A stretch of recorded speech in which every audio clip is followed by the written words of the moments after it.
Hello my dear student, আশা করি তোমরা সবাই ভালো আছো। স্বাগত জানাচ্ছি তোমাদের নারায়ণগঞ্জ হাই স্কুল এন্ড কলেজের অনলাইন ক্লাসে। আমি বিপুল সরকার। আজকে আমি তোমাদের সাথে হিসাব বিজ্ঞান বিষয় নিয়ে আলোচনা করব। প্রতিনিয়তই আমি তোমাদের সাথে এই হিসাব বিজ্ঞান বিষয় নিয়ে আলোচনা করে আসছি। তো আজকে আমরা যে চ্যাপ্টারটা নিয়ে আলোচনা করব সেটি হচ্ছে অধ্যায় 2 লেনদেন। হিসাব বিজ্ঞানের খুবই গুরুত্বপূর্ণ একটি চ্যাপ্টার, সেটি হচ্ছে লেনদেন। কারণ এই লেনদেনের মাধ্যমেই আমাদের হিসাব বিজ্ঞানের অঙ্কের যে যাত্রাটা শুরু হয় লেনদেনের মাধ্যমে। কারণ আমরা জানি ব্যবসায় যদি কোনো প্রকার লেনদেন না ঘটে তাহলে কিন্তু আমরা কোনো প্রকার হিসাব নিকাশ করতে পারবো না। তো আমাদের হিসাব বিজ্ঞানের শুরুর যে চ্যাপ্টারটি অঙ্কের ক্ষেত্রে সেই চ্যাপ্টারটি হচ্ছে লেনদেন। তো এখন চলো আমরা তাহলে শিখি যে লেনদেন কি, লেনদেন কাকে বলে, এই সকলগুলো এবং লেনদেনের বৈশিষ্ট্য সমূহ এবং লেনদেন সম্পর্কে আজকে আমরা বিস্তারিত আলোচনা করার চেষ্টা করব। তোমরা সবাই সাথে থাকবে। তো ডিয়ার স্টুডেন্ট, খেয়াল করো, প্রথমেই বললাম যে লেনদেন ব্যাপারটা খেয়াল করো। লেনদেন, এই লেনদেন মানে কি? লেনদেন শব্দের অর্থ কি বা লেনদেন কাকে বলে? লেনদেন মানে হচ্ছে, আমরা যদি এক কথায় বলি, সেটা হচ্ছে আদান প্রদান। দেখো, আদান প্রদান করা। আদান প্রদান, আদান মানে গ্রহণ করা, প্রদান মানে হচ্ছে প্রদান করা, মানে নেওয়া এবং দেওয়া। এই ঘটনাকে বলা হয় লেনদেন। তাহলে কি আমরা পৃথিবীতে যত সকল আদান প্রদান আছে, সকল আদান প্রদানকে কি আমরা কি লেনদেন বলতে পারি? সকল আদান প্রদানকে কি আমরা কি লেনদেন বলতে পারি? যেমন বললাম যে তুমি তোমার বন্ধুকে একটি বই উপহার দিলে তার জন্মদিনে, তাহলে এটা একটা এক প্রকার লেনদেন, ব্যক্তিগত জীবনের, ব্যক্তি জীবনের লেনদেন। তুমি বইটা দিয়েছো, তোমার বন্ধু বইটা গ্রহণ করেছে, তাহলে এখানে কিন্তু আদান প্রদান হলো, তুমি প্রদান করছো আর তোমার বন্ধু গ্রহণ করছে। তাহলে এই ঘটনাটা কিন্তু এক প্রকার লেনদেন ব্যক্তি জীবনে, ব্যবসায়িক জীবনে লেনদেন নয়। তাহলে দেখো, এখানে আমি দুইটা কথা বললাম, একটা ব্যক্তি জীবনের এমনি সচরাচর আমরা দৈনন্দিন জীবনে যেই ঘটনাগুলো ঘটে এগুলোর মধ্যে লেনদেন হয়, আবার ব্যবসায়িক একটা দৃষ্টিকোণ থেকে একটি লেনদেন। তাহলে যেই ঘটনাটা বললাম যে তোমার বন্ধুর সাথে বই আদান প্রদান করেছো, অথবা বন্ধুর জন্মদিনে তাকে ফুল উপহার দিলে, বই উপহার দিলে, তোমার ক্লাসমেট তার একজন বন্ধু তাকে একটি কলম গিফট করলে, তাহলে এই যে ঘটনাগুলো কিন্তু দৈনন্দিন জীবনে, ব্যক্তি জীবনে এক একটা ঘটনা এবং আদান প্রদান। কিন্তু এই ঘটনাগুলোকে কিন্তু আবার ব্যবসায়িক দৃষ্টিকোণ থেকে কিন্তু লেনদেন বলা যাবে না। তাহলে ব্যবসায়িক দৃষ্টিকোণ থেকে লেনদেন কাকে বলে? খুব মনোযোগ সহকারে শুনবে যে ব্যবসায়িক দৃষ্টিকোণ থেকে লেনদেন কাকে বলে। যে ঘটনা দ্বারা ব্যবসায়ের আর্থিক অবস্থার পরিবর্তন ঘটে ওই সকল ঘটনাকেই লেনদেন বলে। আবার বলছি, যে ঘটনা দ্বারা ব্যবসায়ের আর্থিক অবস্থার পরিবর্তন ঘটে তাকেই ব্যবসায়ের লেনদেন বলে। যেমন তুমি তোমার বন্ধুকে একটি বই উপহার দিয়েছো, কিন্তু তোমার বন্ধুর তো কোনো আর্থিক লেনদেন হয়নি, সে তো কোনো টাকা পায়ও নাই বা তোমাকে টাকা দেয় নাই, তাহলে এই ঘটনাটা কিন্তু তাহলে লেনদেন নয়।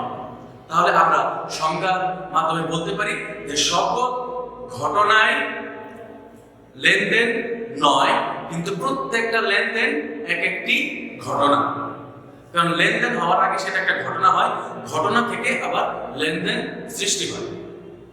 এই জন্য বলা যায় সকল ঘটনাকে লেনদেন বলা যাবে না, কিন্তু সকল লেনদেনকে ঘটনা বলা যাবে।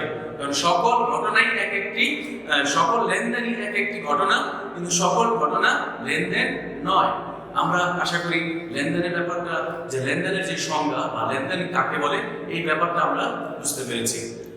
এখন আমরা যে ব্যাপারটি নিয়ে আলোচনা করব সেটি হচ্ছে লেনদেনের বৈশিষ্ট্য। যে একটা লেনদেন বা একটা ঘটনা লেনদেন হতে গেলে তার মধ্যে কি কি বৈশিষ্ট্য থাকে, সেই ব্যাপারগুলো যদি আমরা জানি তাহলে আমরা প্রত্যেকটা ঘটনাকে বিশ্লেষণ করে বলতে পারবো যে এই ঘটনা লেনদেন নাকি লেনদেন নয়। তোমরা সবাই সাথে থাকবে। ডিয়ার স্টুডেন্ট, খেয়াল করো, এখন আমরা যে বিষয়টি নিয়ে আলোচনা করব সেটি হচ্ছে লেনদেনের বৈশিষ্ট্য। বৈশিষ্ট্য বলতে কি বোঝায়? বৈশিষ্ট্য মানে হচ্ছে কোনো কিছু চেনার উপায়, কোনো কিছু বা কোনো বস্তু, কোনো ব্যক্তি, কোনো কিছুকে চেনার উপায়, চেনার যে ব্যাপারটা সেটাকে বলা হয় বৈশিষ্ট্য। তাহলে কোন ঘটনা লেনদেন এবং কোন ঘটনা লেনদেন নয় সেটা জানার জন্য, বোঝার জন্য আমাদেরকে লেনদেনের বৈশিষ্ট্য সম্পর্কে ধারণা থাকতে হবে। লেনদেন সম্পর্কে যদি আমার ধারণা না থাকে বা লেনদেনের বৈশিষ্ট্য সম্পর্কে যদি আমার ধারণা না থাকে, তাহলে অবশ্যই আমি বলতে পারবো না যে এই ঘটনাটা লেনদেন, এই ঘটনাটা লেনদেন নয়। তাহলে সবাই খুব মনোযোগ সহকারে ব্যাপারগুলো খেয়াল করবে এবং খুব মনোযোগ দিয়ে উপভোগ করবে ক্লাসটি। তাহলে অবশ্যই তুমি যারা নতুন শ্রেণী নিউ 9 যারা মাত্র নবম শ্রেণীতে উত্তীর্ণ হয়েছে তারা এই ব্যাপারগুলো বুঝতে পারবে আমি আশা করি। সবাই খুব মনোযোগ দিবে। তো দেখো, লেনদেনের বৈশিষ্ট্যের প্রথম যে ব্যাপারটি সেটিকে বলা হয়েছে অর্থের অঙ্কে পরিমাপযোগ্য ঘটনা।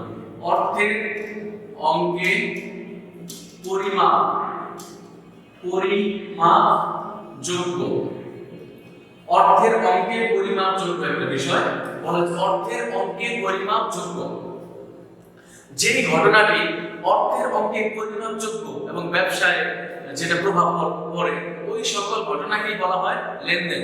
যেমন আমি শুরুতে বলেছিলাম তুমি তোমার বন্ধুর জন্মদিনে তাকে একটি বই উপহার দিয়েছো, তাহলে এখানে কিন্তু কোনো অর্থের কথা বলা হয়নি যে তুমি তোমার বন্ধুর জন্মদিনে 500 টাকার একটি বই ক্রয় করে এরপরে তুমি তোমার বন্ধুকে উপহার দিয়েছো। আমি কিন্তু এরকম ভাবে বলিনি, বলেছি যে তুমি তোমার বন্ধুর জন্মদিনে তাকে একটি বই উপহার দিয়েছো। তাহলে এখানে কোনো আর্থিক বা অর্থের অঙ্কে পরিমাপযোগ্য কোনো ঘটনা ঘটেনি, তাহলে এই ঘটনাটাকে আমরা লেনদেন বলতে পারি না।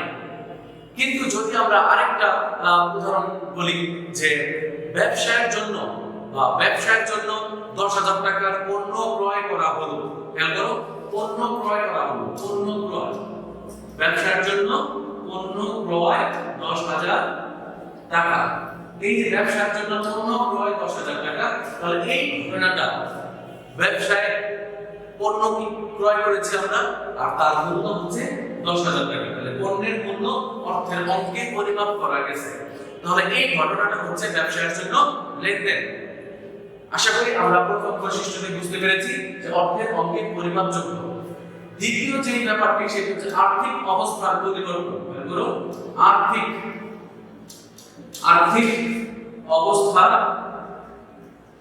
পরিবর্তন,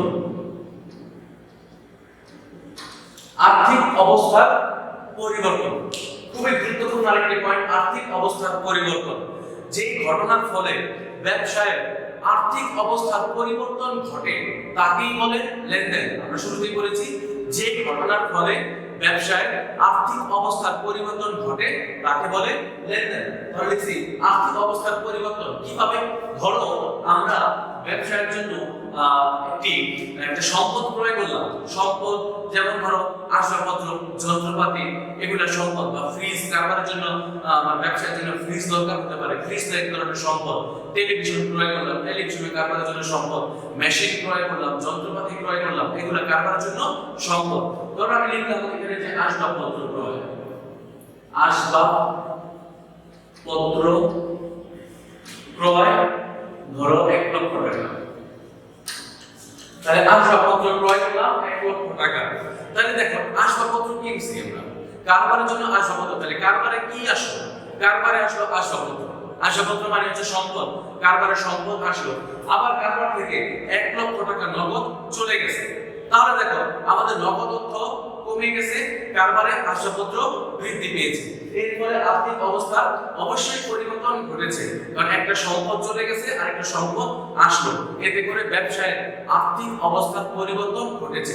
তাই এই ঘটনাটিকে বলা হয় লেনদেন। আশা করি বুঝতে পেরেছি। এরপরে আমরা যে বৈশিষ্ট্য যাব সেটা হচ্ছে দ্বৈত সত্তা। দ্বৈত সত্তা। দেখো দ্বৈত সত্তা মানে হচ্ছে দুটি পক্ষ। দ্বৈত সত্তা মানে হচ্ছে দুটি পক্ষ, কারণ একা একা কখনো লেনদেন করা যায় না। লেনদেন করতে গেলে অবশ্যই দুটি পক্ষ লাগবে, কারণ একজন আদান করবে আর একজন প্রদান করবে, একজন গ্রহীতা একজন দাতা। দাতা এবং গ্রহীতা, দাতা মানে যে দিবে আর গ্রহীতা মানে হচ্ছে যে গ্রহণ করবে।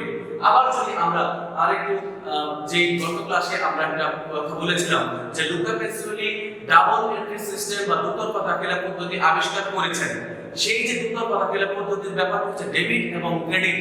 দ্বৈত সংখ্যা মানে হচ্ছে ডেবিট ক্রেডিট, ডেবিট একটি পক্ষ, ক্রেডিট আরেকটি পক্ষ। তো এই ব্যাপারগুলো আমরা পরবর্তীতে বিস্তারিতভাবে আলোচনা করব। তবে দ্বৈত সংখ্যা মানে হচ্ছে দুটি পক্ষ, প্রত্যেকটি লেনদেনের দুটি পক্ষ থাকবে, প্রত্যেকটি লেনদেনে দুটি পক্ষ থাকবে, দুটি পক্ষ ছাড়া কখনোই লেনদেন ঘটবে না।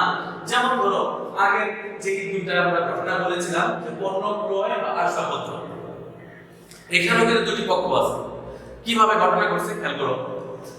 পণ্য ক্রয়, এই যে ক্রয়টা, ক্রয়ের জন্য আমরা ক্রয় করি, কারখানার জন্য ব্যয় হয়, তাহলে ব্যয় একটা পক্ষ, এবং এই ক্রয় করার জন্য কারবার থেকে আবার নগদ টাকা চলে গেছে, তো নগদ টাকা আরেকটি পক্ষ। তাহলে এখানে দুইটা দিক না, একদিকে ব্যয় হলো, আরেকদিকে তার জন্য নগদ টাকা চলে গেল, দুইটা পক্ষ কিন্তু হইল। তাহলে এই জন্য বললাম যে প্রতিটি লেনদেনের কমপক্ষে দুটি করে পক্ষ অবশ্যই থাকতে হবে।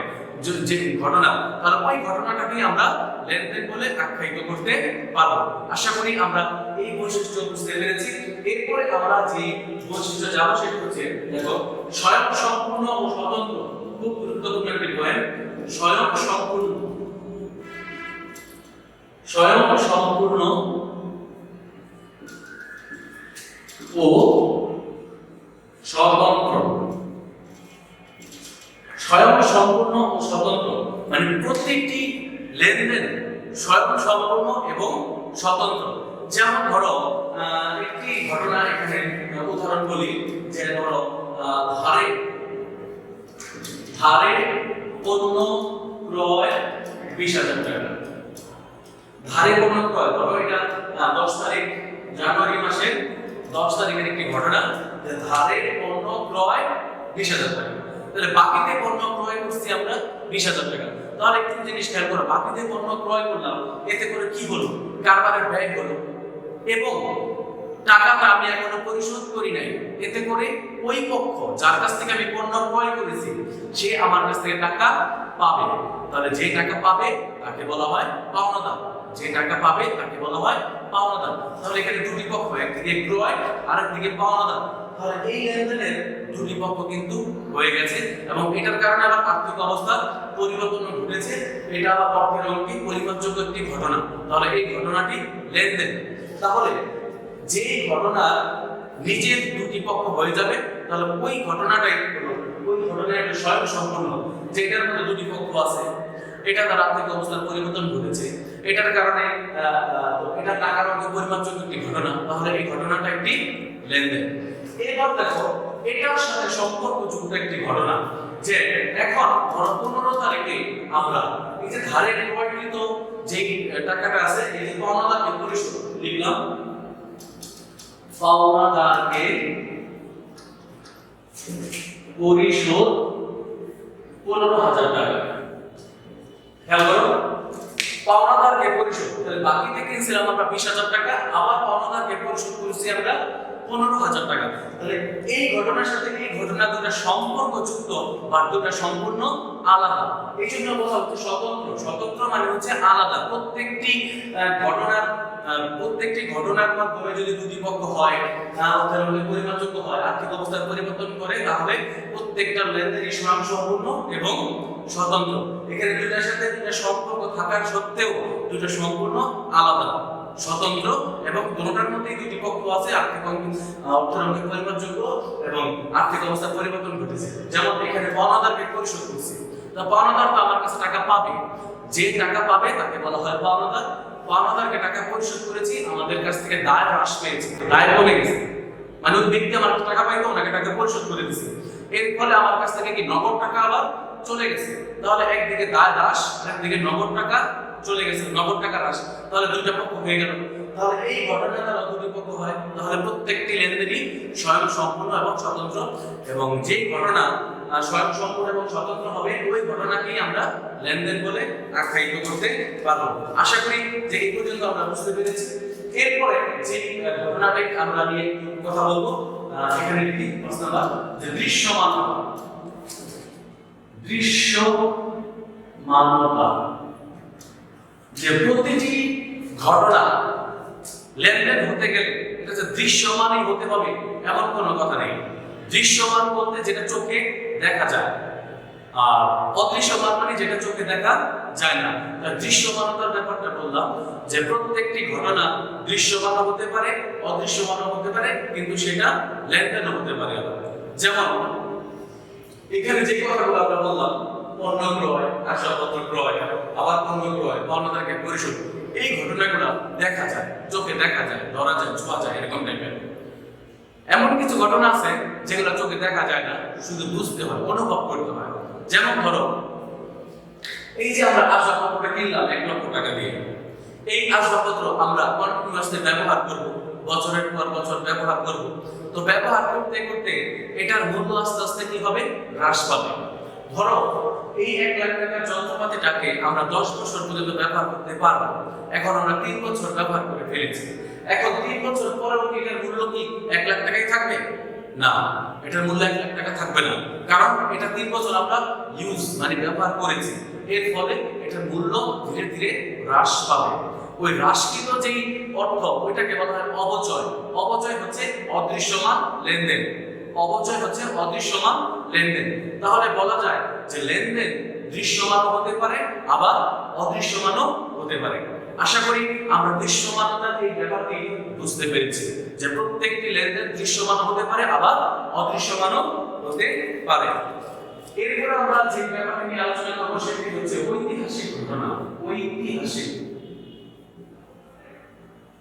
ঐতিহাসিক ঘটনা, যে ভবিষ্যতে কোনো ঘটনা ঘটতে পারে, ভবিষ্যতে কোনো ব্যয় হতে পারে, ভবিষ্যতে কোনো ক্ষতি হতে পারে, ওই সকল ঘটনাকেও আমরা লেনদেন হিসেবে আখ্যায়িত করব। কিন্তু ভবিষ্যতে কোনো আয় হতে পারে, ওই ঘটনাকে কখনোই লেনদেন হিসেবে আখ্যায়িত করা যাবে না। কিন্তু ভবিষ্যতে যে আমরা ব্যয় হতে পারে, যেমন ধরো দেনাদার, যাদের কাছে আমরা পণ্য বিক্রি করেছি তারা হচ্ছে আমাদের দেনাদার। এখন দেনাদারের কাছ থেকে কিছু টাকা পাওয়া যাবে না বলে আশা করতেছি, যে 1 লাখ টাকা দেনাদার আছে, তাদের মধ্য থেকে 5,000 টাকা দেনাদারের কাছ থেকে আমি টাকা আদায় করতে পারবো। তাহলে এই যে 5,000 টাকা, এটা তো আদায় করতে পারবো না বলে ধারণা করছি, তো এই 5,000 টাকা আমাদের জন্য ক্ষতি বা খরচ, এটাকে বলা হয় অনাদায়ী পাওনা। যে টাকাটা আমরা দেনাদারের কাছ থেকে আদায় করতে পারবো না তাকে বলা হয় অনাদায়ী পাওনা। তো এই রকম ভবিষ্যতে কোনো ক্ষয়ক্ষতি হওয়ার সম্ভাবনা আছে, ওই সকল ঘটনাকেই বলা হয় কি, ঐতিহাসিক ঘটনা। তো ঐতিহাসিক ঘটনাও লেনদেন হতে পারে। এরপরে আমরা যে গুরুত্বপূর্ণ, একদম সবচেয়ে গুরুত্বপূর্ণ যে পয়েন্টে যাব, কারণ এটা দিয়ে আমাদের অনেক কাহিনী শুরু হবে একটু পরে। যেমন সেটা হলো হিসাব সমীকরণের প্রভাব। হিসাব সমীকরণে প্রভাব, হিসাব সমীকরণের প্রভাব। তো হিসাব সমীকরণের প্রভাব খুবই গুরুত্বপূর্ণ একটি পয়েন্ট, যে হিসাব সমীকরণের প্রভাব যে ঘটনা দ্বারা ব্যবসায় বা হিসাব সমীকরণের যে কোনো একটি উপাদানের পরিবর্তন ঘটে তাকে বলা হয় লেনদেন। এখন দেখো এখানে হিসাব সমীকরণের উপাদানের কথা বলছি, তাহলে হিসাব সমীকরণটা আসলে কি? হিসাব সমীকরণটা হচ্ছে a সমান l প্লাস e। হিসাব সমীকরণটা হচ্ছে a সমান l প্লাস e। a মানে হচ্ছে অ্যাসেট, অ্যাসেট মানে হলো সম্পদ, l মানে হচ্ছে লায়াবিলিটিস, লায়াবিলিটিস মানে হচ্ছে দায়, e মানে হচ্ছে ইকুইটি, ইকুইটি মানে হচ্ছে মালিকানা সত্ত্ব। তাহলে সম্পদ, দায়, মালিকানা সত্ত্ব, এই যে তিনটা উপাদান, এই তিনটা উপাদানের যে কোনো একটি উপাদানও যদি প্রভাব বিস্তার করে তাহলে ওই সকল ঘটনাকেই বলা হবে কি, লেনদেন। তো ডিয়ার স্টুডেন্ট, আশা করি তোমরা যদি এতটুকু মনোযোগ দিয়ে উপভোগ করে থাকো তাহলে অবশ্যই তোমরা লেনদেন কি এবং লেনদেনের বৈশিষ্ট্য এই সকল ব্যাপারগুলো সম্পর্কে তুমি ধারণা লাভ করতে পারবে আশা করি। এখন এরপরে আমি যে আলোচনা যাব সেটি হচ্ছে হিসাব সমীকরণের প্রভাবে বিস্তারিত আলোচনা করব। অবশ্যই তোমরা মনোযোগ দিয়ে সাথে থাকবে, তাহলে অবশ্যই তুমি তোমার কাঙ্ক্ষিত যে বিষয়গুলো সেই বিষয়গুলো তুমি আমার এই ভিডিওর মাধ্যমে জানতে পারবে আশা করি। সবাইকে মনোযোগ দেবে। হ্যালো মাই ডিয়ার স্টুডেন্ট, খুবই মনোযোগ দেবে। এখন আমরা যে বিষয়টা নিয়ে আলোচনা করব খুবই গুরুত্বপূর্ণ বিষয়, একটু আগে আমি বলেছি, সেটি হচ্ছে দেখো হিসাব সমীকরণে প্রভাব। হিসাব সমীকরণের প্রভাব, হিসাব সমীকরণ, এটার মাধ্যমে আমাদের হিসাব বিজ্ঞানে শুরু হবে। এতক্ষণ আমরা থিওরিক্যালি অনেক ব্যাপারগুলো আমরা জানলাম যে হিসাব বিজ্ঞানের বৈশিষ্ট্য কি, হিসাব বিজ্ঞান না মানে লেনদেনের বৈশিষ্ট্য কি, সেই লেনদেনের বৈশিষ্ট্যগুলো আমরা এখন জানলাম। এখন আমরা যে ব্যাপারটা জানবো সেটা হচ্ছে হিসাব সমীকরণের প্রভাব। তো হিসাব সমীকরণটি হচ্ছে a সমান সমান l প্লাস e, a সমান সমান l প্লাস e। এখানে a ফর অ্যাসেট, assets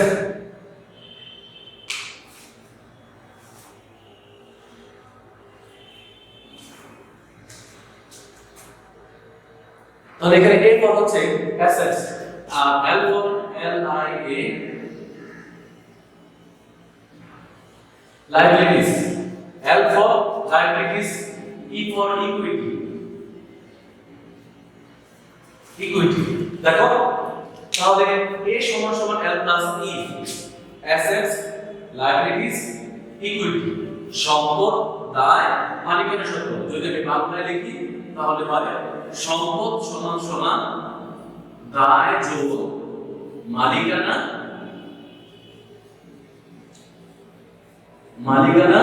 সত্ত্ব। দেখো তাহলে হিসাব সমীকরণটা দাঁড়ালো কি সম্পদ সমান সমান দায় যোগ মালিকানা সত্ত্ব, মানে কারবারের যে টোটাল সম্পদ হলো এই যে একটা কারবার, এটা একটা ব্যবসায়িক প্রতিষ্ঠান, এই ব্যবসায়িক প্রতিষ্ঠানের যে সম্পদ আছে অ্যাসেটস, এই টোটাল অ্যাসেটস এর উপর দুই ভাগে ভাগ করা হয়েছে, টোটাল অ্যাসেটটাকে দুই ভাগে ভাগ করা হয়েছে, একটা হলো L প্লাস E সম্পদ এবং সম্পদ সমান সমান দায় যোগ মালিকানা সত্ত্ব। তাহলে টোটাল সম্পদকে, টোটাল সম্পদের মধ্যে দুইটা ব্যাপার অন্তর্ভুক্ত থাকে, একটা হচ্ছে দায় আর একটা হচ্ছে মালিকানা সত্ত্ব। এবার দেখো সম্পদ বলতে কি বোঝায়, দায় বলতে কি বোঝায় আর মালিকানা সত্ত্ব বলতে এবার কি বোঝায়। সম্পদ কাকে বলে? যদি প্রশ্ন আসে সম্পদ কি বা সম্পদ কাকে বলে, সম্পদ বলতে কি বোঝো? দেখো সম্পদ হচ্ছে যে সকল উপাদান ব্যবহার করে ব্যবসায় যে সকল উপাদান ব্যবহার করে মুনাফা অর্জন করা হয় ওই সকল উপাদানকে বলা হয় সম্পদ। আবার বলছে যে সকল উপাদান ব্যবহার করে ব্যবসায় মুনাফা অর্জন করা হয় তাকে বলা হয় সম্পদ। যেমন হাতে নগদ টাকা, ব্যবসা শুরু করতেই তোমার নগদ টাকা লাগবে, তো নগদ টাকা আমরা ব্যবহার করতেছি ব্যবসায়, আসবাবপত্র, যন্ত্রপাতি, আবার একটা দোকানে ঘর বা দালান কোঠা লাগতে পারে আমাদের, তো এই ধরনের এগুলাকে বলা হয় কি সম্পদ। অথবা ব্যাংক হিসাব, ব্যাংকে জমানো টাকা, ব্যাংক হিসাব, এগুলো আমাদের জন্য কি সম্পদ। তাহলে সম্পদ কি যে সকল উপাদান ব্যবহার করে মুনাফা অর্জন করা হয় ওই সকল উপাদানকেই বলা হয় কি সম্পদ। আশা করি সম্পদের ব্যাপারটা আমরা বুঝতে পেরেছি। এরপরে দায় হচ্ছে কারবারের উপর তৃতীয় পক্ষের দাবি, কারবারের উপর, এই যে যেটা কারবার বা ব্যবসায়িক প্রতিষ্ঠান এটার উপর তৃতীয় পক্ষের মালিক ছাড়া অন্য যেই পক্ষ কারবার থেকে যে টাকাটা পাবে ওই টাকাটাকে বলা হয় কি দায়। যেমন বাকিতে পণ্য ক্রয়, আমরা একটু আগে উদাহরণ দিয়েছিলাম যে বাকিতে পণ্য ক্রয়, বাকিতে যদি পণ্য ক্রয় করি তাহলে দেখো আমরা বাকিতে পণ্য ক্রয় করেছি, ওই ব্যক্তি আমাদের কাছ থেকে টাকা পাবে, তো যেই ব্যক্তি আমাদের কাছ থেকে টাকা পাবে তিনি হচ্ছেন পাওনাদার আর তাকে টাকাটা পরিশোধ করতে হবে আমাদেরকে, তাহলে ওই ব্যক্তির কাছে আমরা কি থাকি দায়বদ্ধ। তাহলে পাওনাদার হচ্ছে দায়, এরকম ভাবে দায় মানে হচ্ছে কারবারের উপর তৃতীয় পক্ষের দাবিকে বলা হয় দায়। এরপরে বলা হচ্ছে মালিকানা সত্ত্ব। দেখো মালিকানা সত্ত্ব কি, কারবারের উপর মালিকের যতটুকু অধিকার, এখন বলতে পারো পুরো কারবারটাই তো মালিকের, পুরো ব্যবসা প্রতিষ্ঠানই তো মালিকের, পুরো সম্পদ, পুরো সবকিছুর উপর তো মালিকের অধিকার। তবে আমি কি বলতেছি সবকিছুর উপরে মালিকের অধিকার থাকা সত্ত্বেও তারপরও মালিকের কারবারের উপর যতটুকু অধিকার, বুঝে একটা সম্পদের উপর শুধু মালিকের অধিকার না, অন্য পক্ষের অধিকার থাকে, যারা তোমার কাছ থেকে টাকা পাবে, তোমার কারবার থেকে যারা টাকা পাবে তাদেরও তোমার কারবারের উপর অধিকার আছে। তাহলে মালিকানা শব্দ কি, কারবারের উপর মালিকের যতটুকু অধিকার বা মালিক ব্যক্তিগতভাবে কারবারে যতটুকু পরিমাণে অর্থ বিনিয়োগ করেছে সেই বিনিয়োগকৃত টাকাটাকেই বলা হয় মালিকানা শব্দ। বা মালিক কারবার থেকে যা যা পাবে ওই সকল উপাদানকেই বলা হয় কি মালিকানা শব্দ। আশা করি আমরা এই ব্যাপারগুলো বুঝতে পেরেছি। এখন আমরা আরো বিস্তারিত যাব যে এই যে সূত্রটি আছে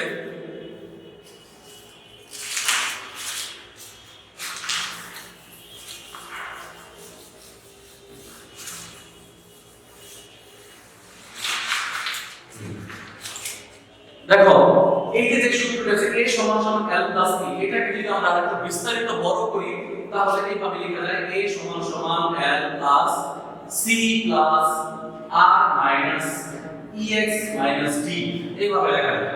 এটা হচ্ছে ব্র্যাকেট, ফার্স্ট ব্র্যাকেট দিলাম দুই পাশে a সমান সমান l প্লাস, তাহলে এই যে দেখো a সমান সমান l, তাহলে a এবং l ঠিক থাকলো, তাহলে e ইকুইটিকে বড় করে লেখা যায় c plus r minus dx minus d।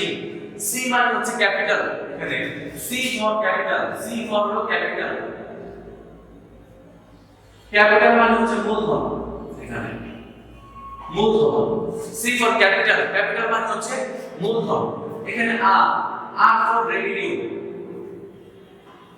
Revenue, revenue মানে হচ্ছে আয়, রেভিনিউ মানে হচ্ছে আয়, ex, ex মানে হচ্ছে এক্সপেন্স, ex এক্সপেন্স, এক্সপেন্স মানে হচ্ছে ব্যয়, এক্সপেন্স ex, এক্সপেন্স মানে হচ্ছে ব্যয়। তারপর d, d for drawing, drawing মানে হচ্ছে উত্তোলন, ড্রয়িং মানে হচ্ছে উত্তোলন। তাহলে খেয়াল করো এই যে চারটা উপাদান c r e x d, এই চারটা উপাদান কিসের মধ্যে অন্তর্ভুক্ত আছে? এই যে মালিকানা শব্দ, মালিকানা শব্দের তাহলে উপাদান কয়টি? মালিকানা শব্দের উপাদান হলো চারটি উপাদান। মালিকানা শব্দের উপাদান কয়টি? চারটি। মূলধন, আয়, ব্যয়, উত্তোলন। মূলধন, আয়, ব্যয়, উত্তোলন। মালিকানা শব্দের উপাদান হচ্ছে চারটি: মূলধন, আয়, ব্যয়, উত্তোলন। C for capital, R for revenue, EX for expense, expense মানে ব্যয়, আর D for drawings, drawings মানে হচ্ছে উত্তোলন। আশা করি এই ব্যাপারগুলো আমরা বুঝতে পেরেছি। তাহলে দেখো এখন এই যে মালিকানা শব্দের মধ্যে চারটা উপাদান কেন হলো? মালিকানা শব্দ নির্ণয় করতে গেলে বা মালিক কারবারে মালিকের কতটুকু অধিকার আছে সেই অধিকারটুকু নির্ণয় করতে গেলে আমাদের এই চারটা উপাদান লাগবে। এই চারটা উপাদান ছাড়া মালিকের অধিকার নির্ণয় করা সম্ভব নয়। যেমন প্রথমে বলছে মূলধন। মূলধন কি? মূলধন হচ্ছে মালিক ব্যক্তিগতভাবে কারবারে যে অর্থ বিনিয়োগ করে ওই বিনিয়োগকৃত টাকাটাকেই বলা হয় মূলধন। আবার বলছি, মালিক ব্যক্তিগতভাবে কারবারে যে অর্থ বিনিয়োগ করে ওই বিনিয়োগকৃত টাকাটাকেই বলা হয় মূলধন। এরপরে আয়, কারবারে আয় হয় যদি তোমার সেটা ক্রয় বিক্রয়কারী প্রতিষ্ঠান হয় তাহলে বিক্রি করলে তোমার কারবারে আয় হয়, সেই আয়ের টাকাটা উপর অধিকার হচ্ছে মালিকের। তাহলে এই জন্য আয়টা ঠিক করা হয়েছে মূলধনের সাথে যোগ করা হয়েছে। মূলধনের উপর অধিকার কার? মালিকের। মূলধনের সাথে আয়টা যোগ করা হয়েছে। এরপর দেখো এক্সপেন্স, এক্সপেন্স মানে হচ্ছে ব্যয়। কারবারে যে কোনো প্রকার যদি ব্যয় হয় সেই ব্যয়ের দায় বা ব্যয়ের ভার বহন করবে কি? মালিক। ব্যয়ের ভার বহন করবে মালিক। এই জন্য সেই ব্যয়টা মূলধন থেকে মানে মালিকানা শব্দের মধ্যে কি হয়? মাইনাস করতে হয়। এরপর দেখো ড্রয়িংস মানে হলো উত্তোলন। মালিক যেমন কারবার টাকা নিয়ে আসে সেরকম ভাবে তার প্রয়োজন হলে কারবার থেকে আবার টাকা নিয়েও যেতে পারে। তো মালিক যদি কারবার থেকে টাকা নিয়ে যায় তাহলে তাকে বলা হয় উত্তোলন। মালিক যদি কারবার থেকে টাকা নিয়ে যায় তাকে বলা হয় উত্তোলন। উত্তোলন করলে আবার মালিকানা শব্দ হ্রাস পায়। এজন্য মালিকানা শব্দের মধ্যে থেকে কি করা হয়েছে? মাইনাস করা হয়েছে। তো আশা করি আমরা এই ব্যাপারটা বুঝতে পেরেছি যে মালিকানা শব্দ নির্ণয় করতে গেলে আমাদের চারটি উপাদান লাগবে: মূলধন, আয়, ব্যয়, উত্তোলন। C plus R minus dx minus d। আর এই পুরোটা হচ্ছে হিসাব সমীকরণের প্রভাব। এই পুরোটার উপর যখন প্রভাব বিস্তার করবে তখন সেটা হয়ে যাবে হিসাব সমীকরণের প্রভাব। আশা করি আমরা মালিকানা শব্দের এই ব্যাপারগুলো আমরা বুঝতে পেরেছি। এরপর দেখো যদি আমরা একটা উদাহরণ দিই, একটা উদাহরণ দিচ্ছি, যেমন ধরো যন্ত্রপাতি ক্রয়।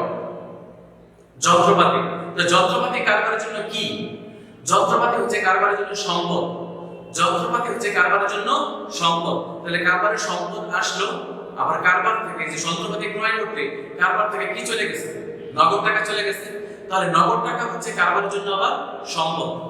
তাহলে নগদ টাকা কারবারের জন্য সম্পদ, যন্ত্রপাতি ও কারবারের জন্য সম্পদ। খেয়াল করো, তাহলে এখানে আমি লিখলাম যে যন্ত্রপাতি আর হলো নগদ। এই যে দুটো জিনিস, যন্ত্রপাতি কারবার থেকে আসলো আর নগদ কারবার থেকে চলে গেল। তাহলে যন্ত্রপাতি যদি কারবারে আসে, যন্ত্রপাতি হচ্ছে কারবারের জন্য সম্পদ, নগদ টাকা কারবারের জন্য সম্পদ। তাহলে কি ঘটনা ঘটলো? যন্ত্রপাতি কারবারে আসলো আর নগদ টাকা কারবার থেকে চলে গেল। a প্লাস a মাইনাস, মানে যন্ত্রপাতি বৃদ্ধি, যন্ত্রপাতি কারণে সম্পদ বৃদ্ধি, আবার নগদ টাকা কারবার থেকে চলে গেছে, নগদ টাকা হ্রাস। তাহলে কি এই যে উপাদানের প্রভাব বিস্তার করলো না? এই যে এই উপাদান একবার বেড়েছে আরেকবার কমেছে, তাহলে এই ঘটনাটা কি? কারবারের জন্য লেনদেন। এবার ধরো আরেকটা ঘটনা আমি বলি, সেটা হচ্ছে এরকম, ধরো বাকিতে পণ্য ক্রয়, বাকিতে পণ্য ক্রয় করলাম, বাকিতে পণ্য ক্রয়। দেখো তাহলে ক্রয় করলে কি হয়? ব্যয় হয়। ক্রয় করলে হয় ব্যয়। তাহলে আমরা লিখি ক্রয়, ক্রয় হচ্ছে একটা ব্যয়। আর বাকিতে যখন পণ্য ক্রয় করেছি, আমরা আমাদের কাছ থেকে, যার কাছ থেকে আমরা পণ্য ক্রয় করেছি, ওই ব্যক্তি আমাদের কাছে টাকা পাবে। যে টাকা পাবে তাকে বলা হয় পাওনাদার। তাহলে এখানে দেখো দুটো পক্ষ হলো, একটা ক্রয় আর একটা হচ্ছে পাওনাদার। এবার ক্রয়, ক্রয়টা কি? ক্রয়টা হচ্ছে ব্যয়, ক্রয়টা হচ্ছে ব্যয়। এবার দেখো ব্যয় বলে যে ব্যয় মানে এক্সপেন্স, ইএক্স। তাহলে ইএক্স কোথায় আছে? এখানে তো কোথাও ইএক্স লেখা নাই, কোথাও বা ইএক্স লেখা নাই, কিন্তু ইএক্স এটার মধ্যে আছে, মালিকানা শব্দের মধ্যেই কিন্তু ইএক্স আছে। একটু আগে আমরা যেটা বিস্তারিত আলোচনা করেছিলাম যে মালিকানা শব্দের মধ্যেই, তো মালিকানা শব্দের সূত্রটা কি ছিল? এখানে লিখি যে ই সমান সমান সি প্লাস আর মাইনাস ইএক্স মাইনাস ডি। এটা হচ্ছে ই, ই এর বড় বড় রূপটা। তাহলে এই যে ইএক্স ব্যয়, যে ক্রয়টা হচ্ছে ব্যয়, ব্যয় হলে ই পরিবর্তন হয়, ই পরিবর্তন হয়ে কি হয়? ব্যয় হলে ই হ্রাস পায়, ব্যয় হলে ই হ্রাস পায়। এজন্য ক্রয়ের কারণে ব্যয় হচ্ছে ই হ্রাস। আবার পাওনাদার, পাওনাদার হচ্ছে কারবারের জন্য দায়, এর কারণে আবার দায় বৃদ্ধি হয়েছে, এল বৃদ্ধি। তাহলে তো এখানে দুটো উপাদানের প্রভাব বিস্তার করছে, এল বৃদ্ধি আবার ই হ্রাস, এল বৃদ্ধি ই হ্রাস পেয়েছে। আশা করি আমরা বুঝতে পেরেছি যে কিভাবে হিসাব সমীকরণের প্রভাব বিস্তার করে প্রত্যেকটি ঘটনা। আর যখনই প্রত্যেকটি ঘটনা এই হিসাব সমীকরণের প্রভাব বিস্তার করবে, তখনই ওই ঘটনাগুলোকে বলা হবে লেনদেন। তো ডিয়ার স্টুডেন্ট, আজকে আমরা যেটুকু তোমাদেরকে বোঝানোর চেষ্টা করেছিলাম সেটা হচ্ছে যে লেনদেন চ্যাপ্টারের বেসিক যে ইনফরমেশন কিছু, সেই ইনফরমেশনগুলো আমরা বোঝানোর চেষ্টা করেছি। তবে সর্বশেষে আমরা যে পার্টটি নিয়ে আলোচনা করলাম, হিসাব সমীকরণের প্রভাব বা হিসাব সমীকরণটি কি, সেই হিসাব সমীকরণটি খুবই গুরুত্বপূর্ণ একটি বিষয় ছিল। এই বিষয়টি তোমরা খুব মনোযোগ দিয়ে আশা করি খেয়াল করবে, দরকার টেনে টেনে বারবার একটু দেখার চেষ্টা করবে, তাহলে ভালোভাবে বুঝতে পারবে। তো আজকে লেনদেনের প্রথম ভিডিও করলাম, আজকে শুধু আমরা বেসিক কিছু আলোচনা করলাম। আগামী ক্লাস থেকে এই চ্যাপ্টারে কিভাবে সৃজনশীল পরীক্ষায় আসে এবং সেই সৃজনশীলগুলো কিভাবে আমাদের সমাধান করতে হবে, সেই সমাধানগুলো নিয়ে আমরা আগামী ভিডিওতে আলোচনা করব, লেনদেনের দ্বিতীয় ভিডিও। আশা করি তোমরা সবাই খুব মনোযোগ সহকারে আমার প্রত্যেকটি ভিডিও দেখবে, তাহলে অবশ্যই তোমরা নবম শ্রেণীতে হিসাব বিজ্ঞান বিষয় খুব ভালো করতে পারবে। এরপর যদি কারো কোনো সমস্যা থাকে, সেই সমস্যা সমাধানের জন্য আমি আছি নারায়ণগঞ্জ হাই স্কুল এন্ড কলেজে। তুমি ফোন নাম্বার দেওয়া আছে, তোমরা ফোনে যোগাযোগ করে নিও যে কি কি সমস্যা, সেই সমস্যাগুলো আমি অবশ্যই তোমাদেরকে ওভার ফোন বলে দেওয়ার চেষ্টা করব, বুঝিয়ে দেওয়ার চেষ্টা করব। তো ডিয়ার স্টুডেন্ট, এতক্ষণ আমার সঙ্গে থাকার জন্য তোমাদেরকে অনেক অনেক ধন্যবাদ। সবাই ভালো থেকো, সুস্থ থেকো, আনন্দ থেকো এবং নিরাপদে থেকো। সবাইকে অনেক অনেক ধন্যবাদ।